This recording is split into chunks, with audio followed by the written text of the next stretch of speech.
Ay, shit. Bebe. Ay, ka! Shit, tinodyo tayo nila. Ito tayo maiko. Oy, hello mga bahay na. Karon na atay bagong piyesa nga ni abot. Tag naaasa ni Kikan sa Indonesia. Garnish para sa atoang NMAX. Yan. Sa ato ni siya tao doon. Tanong na itong sa Kikan.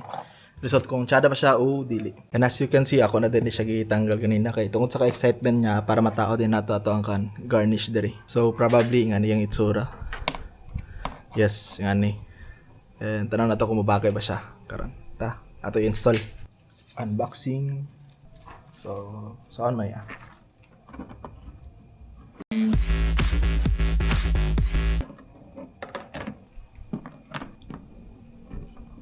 Ako saan mo ni bay? Gamit ang tape para mapilit. Bali electrical tape akong gamit. Para di siya mo lihok. Okay. Effective siya. Pero ligyas.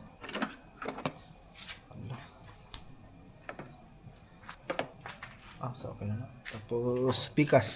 Kanya ito problema ng pagtanggal. Yung daw nila dili daw maigo ang stock na bolts. So ato check.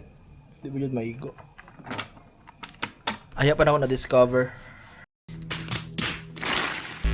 So pag-install di ay takalan sa nato ng tape. Ay shit. Bebe. Ay ka! Okay lang ina! Shit, tinodyo tayo nila. Ito tayo maiko. Yo, it's second day sa ato ang pagtaod ano yung visor. So karon nagpalit ta og mga bolts sa diri ra sa ato sa shop, sa mga shop diri sa ato ang lugar. And then ako na pong gialisdan ning diri rubber man niya siya. Ako siyang gialisdan sa something metal. Kay matud pa sa ako nakita uban reviews kay dili katong screw is dili siya kaabot kay tungod ato ang bolts ato sulod atong sa rubber kay layo kayo. So ilang gi-suggest is magpalit og yang bali new bracket kana.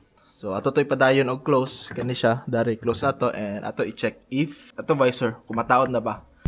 Bali mao ni siya ang stock niya mga bolt para are. If mangutana mo unsa ni akong gigamit man ni siya. Nano slick quick detailer. Kani siya waterless wash. Walang gamitan kay para at least hinlo ba before nato itawd ang ang visor. Minute truth, let's go. Murag kay murag tsada bay. Tsada ba? Sheesh. So kamusta ang design nato sa atong ipagbuhat? Tsada ba?